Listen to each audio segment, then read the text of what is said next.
All right, let's take a look at the local dailies now in depth. We start off with the Daily Nation. Shock over 1 billion shillings mini polls budget. Kenya is often cited among countries with huge spending on elections. The number of parliamentary seats up for grabs in November are 7.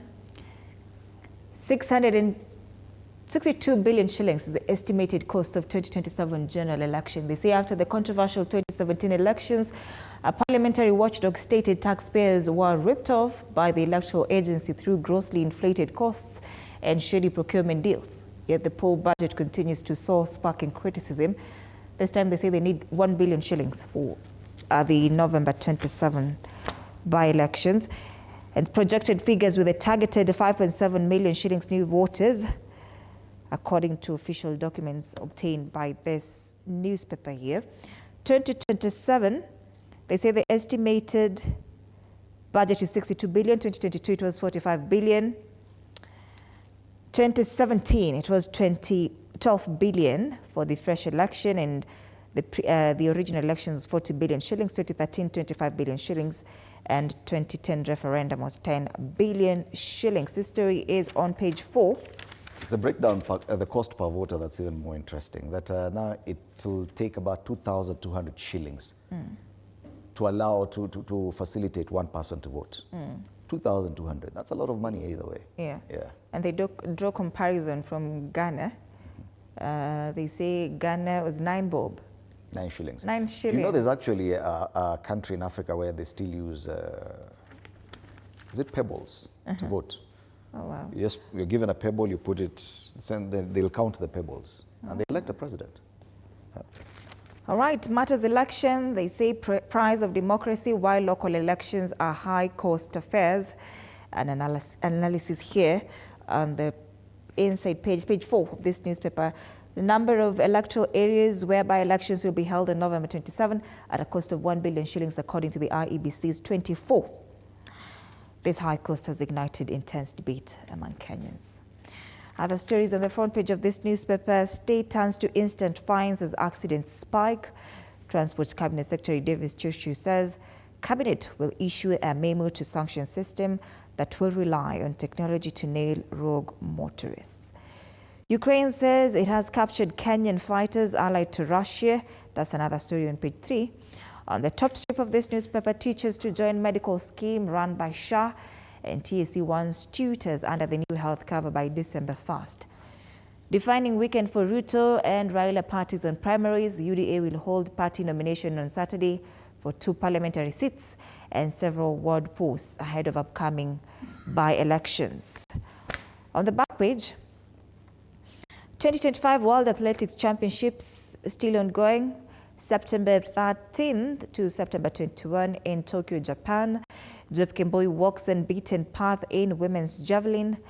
It's a milestone as Kenyan record holder will be in action at Japan National Stadium from 1:30 p.m. 20-year-old student will become first Kenyan woman to compete in a field event at the biennial show. Today's program at 11 a.m. women's 100-meter hurdles, that is heptathlon. At 12 p.m. there will be another race, that is women's javelin throw with Irene Jepkemboi, and then men's 5,000 meters heats will take place at 2 p.m. Medal table, we are still at position 2 after USA, who are in position 1 with 12 points total. We have 7 points total. That's the Daily Nation this morning. The Standard. Go to the Standards, they talk about the wind of change, and this is the most interesting paper today because, yes, they talk about troubled rule. Now, there's a wave, they say, that's sweeping Africa as incumbents are shown the door after one term. And anyway, troubled rule, they say. Across Africa, the myth of the untouchable incumbent is crumbling.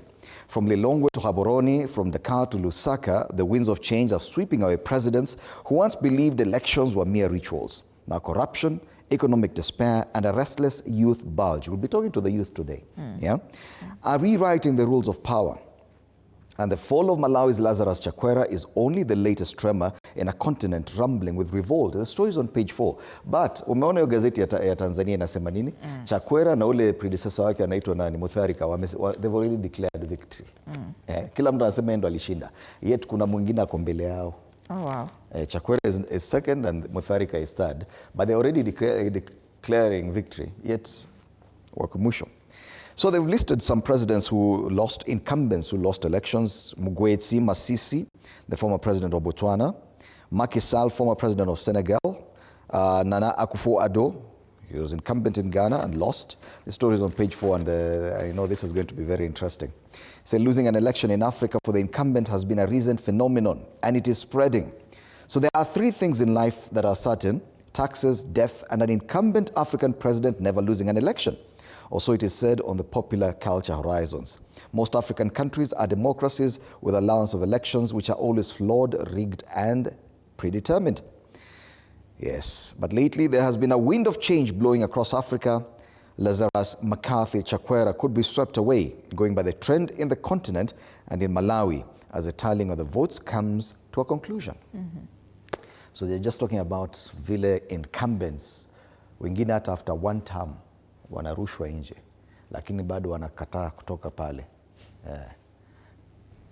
Away from that, they talk about matters teachers. Tutors raise a stink over shocker. A storm is brewing over the 20 billion shilling teachers medical scheme as President Ruto now orders that all 460,000 tutors be shifted to the fledgling Social Health Authority by December 1st. Hao walikuwa State House juzi, mbona hakusikiwa maneno kama hii? Sasa watakasirikia nani? Wataambia nini watu hawa? Wataambia nini watu? Walikuwa State House. This is what they would have been talking about. Mbona wanakasirika till now they are shocked. I can see some of them, the union leaders pale, ile picha standard wametumia ni ya wakisign charter na the president. Why should they be shocked days later that they do not have a special medical cover for teachers? Yeah. Minet ni nini? Minet si yao? Sasa wanasemekana wanarudishwa SHA. No special cover for teachers. Yeah. All of them should go back to SHA by December 1st. Wow. Mutaambia nini watu walimu? Yes. So those are the main stories given prominence on the front page. Nyuma kama kawaida, World Athletics Championships, na tuliongeza ama tukuongeza. Yego finishes 6th in javelin after throwing 85.54 meters in event won by Trinidad and Tobago's Walcott. So ni kama tumekwama mahali kidogo, but Faith Kipyegon and Beatrice Chebet, who have won titles in the 1500 meters and 10,000 meters in Tokyo this week, will face off in the, which race is this? Ni kama wamefunika na istika yao. Which race is this they're talking about hapa nyuma? In the 5,000 meters for the chance for a championship double. So there's still chance for Kenya to increase our medal haul at the World Athletics Championships in Tokyo. Leo umewasomea program ya leo? Lazima. Sawa sawa. All right, that's the standard. People Daily, why Ruto can't stop corruption. And they say a month after blasting MPs, the president is yet to take any action as real war on graft could topple the system that keeps him in power. Tumekuwa tukisema they come up with, what are they called? Hizo vitu watu kina makao mtu, hiyo kitu wako nayo inaitwaje? Task force. Those task force. To deal with corruption, but nothing is done. To deal with a lot of things. This newspaper says, a month after blasting MPs, the president is yet to take any action. That story is on page 4, an analysis by this newspaper. Sleeping sickness could make a comeback in Kenya. Oh, wow. That's a fly hapo. You know, Elizabeth Atieno, a very able journalist of the year, asked me kama nakwanga nimeumwa na setsefly. Oh, I thought you wanted to say that Elizabeth has sleeping sickness. Hey, that is a star. You Yeah, talk about a star like that. Uliza wewe kama kuna sleeping sickness. Yes. Now I get it. What the opposition must do to defeat Ruto, another story on page 5, and that's the People Daily this morning. All right, from the People Daily to the Star, they talk about a shocker. Shock as county wage bills rise by 11 billion shilling in a year. Surge exposes payroll as the single biggest threat to devolution. Walikuwa nasema these devolved units have simply been turned into employment bureaus. Huko tu ni kuandika watu kazi. Unaandika watu kazi, budget yote inaenda huko, alafu wanakupigia kura because uliwafanyia nini? Uliwapatia kazi. Lakini sasa what happens to the next governor? Kama watu washaandikwa wengi tayari, the next governor ataandika nani? So that story is on page 4 and 5. Some county governments are staring at a crisis as wage bills balloon into an uncontrollable monster, swallowing resources meant to fuel the devolution dream. In just 1 year, the salaries and allowances paid to the counties are shot up by 10.8 billion shillings. The latest report by the Controller of Budget reveals that counties spent a staggering 220.64 billion shillings on salaries and allowances in the financial year ending June 30th. Na unajua walikuwa wamepewa pesa ngapi? 401 billion. Lakini they spent 220 billion. More than half. Way more than half on salaries. So hata na hizo zingine zinapotea kwa corruption. So top spenders ni kama Nyeri at 55%, Machakos, Tharaka Nithi, Taita, Elgeyo Marakwet, Nairobi at 50%. Wengi pale Busia ndo wako chini pale na Nyamira at 44%. Lakini wengi wanatumia fedha zao more than half to pay salaries. So that's a story on page 4 and 5 of the Weekend Star. Other stories, varsities halt operations as Dawn's strike intensifies. We'll be having the youth perspective. Nilikuwa nasikia jana kuna first years walienda kuripoti mahali wakaambiwa hatufanye kazi leo, rudini nyumbani. Imagine as a first year ukiambiwa, and that is your first experience with the university. Unaenda hapo umengangana na I'm going to have a degree. Unaambiwa go back home. We're not teaching. We don't have money. Yeah. XCS Matiang'i chides Ruto on failed state capture probe. Na hii story I think wana quote ile maneno ya ilikuwa kwa interview hapa kwa TV47 wanaitwa nani Dibala Inea hosted. Yes, and this story actually quotes TV47, that interview on TV47, because Fred Matiang'i had a sit down with Dibala Inea and he talks about this issue about state capture. You can read more on page 6 if you did not watch that interview, which is also available on YouTube channel at TV47 Kenya on YouTube. Being a Friday, this paper comes with a pull-out, the weekend Siasa pull-out, on talk about real history and daunting challenges as ODM turns 20. Remember, ODM is expected to have this big party in Mombasa to mark their 20 years in power. Not in power, of existence. Lakini wanakuanga in power either way. ODM since 2005, waliingia 2007 kwa Grand Coalition Government. Wakaingia 2018 kwa handshake government. Sasa wakaingia 2024 kwa broad-based government. So yeah, they've been in power. Yeah. Meanwhile, Rigath's game plan as opposition plots 2002-like coalition is also there on the Siasa pull-out. Remember, this is a Weekend Star, fresh, independent, different. Ukiona shilingi 60 hapa Kenya, you'll read more. Sawa sawa. Taifa Leo, uzembe wa walimu watesa maelfu. Maelfu ya shule za upili nchini bado hazijapokea ufadhili wa serikali baada ya kubainika walimu wakuu waliwasilisha data yenye dosari kwa Wizara ya Elimu. Wizara imekuwa ikiendelea kuhakiki data na inawasilisha pesa tu kwa shule ambazo zimeidhinishwa. Ukaguzi unaoendelea wa shule wafichua sakata ambapo wakuu shuleni walipora kijanja. Dosari zilizoanikwa ni wakuu wa shule wawasilisha maelezo yasiyo sahihi ya benki. Shule hiyo ni 900 shule 900 ziliwasilisha maelezo ya wanafunzi yakiwa hayajakamilika. Walimu waliwasilisha stakabadhi katika muundo usiofaa na wakuu waliambatanisha fomu wazi za benki na nambari zisizowania za wiana za wanafunzi. Uzembe wa walimu watesa maelfu, wakuu wa shule, head teachers. Vidokezo zaidi, niambie aliko mwanangu. Mama Alia ni mamake mtaalamu wa masuala ya usalama aliyetekwa miaka 4 iliyopita afika kotini. Itakuwa one term, Mutharika kitwa urais ni swali. Matokeo ya mapema Malawi yaonyesha Mutharika ambaye ana miaka 80 akiwa kifua mbele. Ni miaka ama ni points? Ni miaka. Akiwa kifua mbele, huku Rais Chakwera wa miaka 70 akifuata. Mbadi akaa ngumu, waziri asema serikali haitasitisha utekelezaji wa mfumo wa e-procurement system EGP.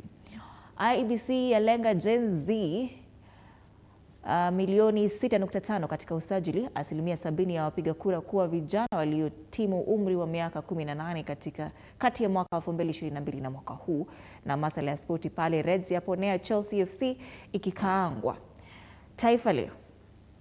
Kutoka Taifa Leo tuende Business Daily. Banks cut loan write-offs by 26 billion shilling amid auctions wave. So stock of written off debt falls 79% to 7 billion. Lenders resort to aggressive credit recoveries. Listen to this. Kenyan banks cut loan write-offs by 26 billion shillings last year, opting instead for aggressive recoveries that triggered a wave of auctions, receiverships, and liquidations. And if you look at the papers in any given week, kule nyuma, it's just auctions and more auctions. The aggressive credit recovery strategy detailed in the Central Bank of Kenya's latest financial stability report shows that banks wrote off 7 billion shillings in loans in 2024, down from 33 billion the previous year, a sharp fall of 79% that amounts to 26 billion in savings on losses. Other stories given prominence on the front page of the Business Daily. DR Congo opens a bigger market for Kenya's fish. So the DRC has leapfrogged Italy and the Netherlands as Kenya's second biggest fish export market after China. Elsewhere, on the ticker, Stanchart fights new pension claim from 325 former workers, and US tech firm steps up their push to quash Kenya's digital tax. That's the Business Daily. All right. Tuangalie katika sasa. Hey, the Star. This is former Deputy President Rigathi Gachagua and Lance CS here, Alice Wahome. Lakini anavalishwa ring ya Lance. Hiyo nini? Huyu amekuwa portrayed ni kama msichana karembo because anapewa bouquet. Lakini hapa nikana anataka kupewa sash. I think they're trying to, this cartoonist is trying to say that huyu anajaribu woo to his side. Ama anajaribu kumtega. Lakini you remember alikuwa ameaccuse the Lands Ministry of Corruption, affordable housing. Okay. And cartoonist on the Star, can we be clear about what you're trying to express here? All right. A lot is happening in the Ministry of Lands, and I was just trying to, okay, no time. All right. The Daily Nation, kuna jamaa pale amewekwa kwa space. Anaitwa ameketi kwa kiti. Nowadays he has this thing called jukwaa la usalama, and yeye keti hivyo crossed legs with a microphone like this, kiongea mingi, alafu in one of those akasema hata polisi wakiitisha pesa ya fuel, that is not corruption. So according to this cartoonist, he's living in his own world, not on earth. So on planet Murkomen, citizens fueling police vehicles is okay. Yeah. What do you think? Should it be allowed that if you seek police services, they should ask you for money for fuel? CS amesema ni sawa, hiyo sio corruption, sio kitu kidogo. Mafuta. All right, this is the standard. This ball is too big for me to play. That is the IEBC. Wako na mini polls 2025 and general election 2027. Wakishindwa na hii mini poll 2027 wataweza kweli? Washasema they need 1 billion shillings for this 23. Yeah. 2027 they project 62 billion shillings, the highest in Africa. 2,200 per person. Yeah. People Daily. The cartoon on the People Daily, kuna jamaa hapa ameshikwa na cobweb, no, ni spider's webs. Alafu amechanganyikiwa, ajui kuna direction tofauti, anaangalia 2027 map. Should he retire? Should he head to State House? Should he say Ruto tosha? He's none other than the ODM party leader, former Prime Minister Raila Odinga. Commentator pale anasema, is it political stagnation or strategy? What do you think? Is Raila Odinga stagnating, or is he just a super strategist? So those are the cartoons today. All right. Once again, today being a Friday, we're going to be having the youth perspective, just listening to young Kenyans on what they think or what direction they think the country has taken. Brian Kipkorir, chairperson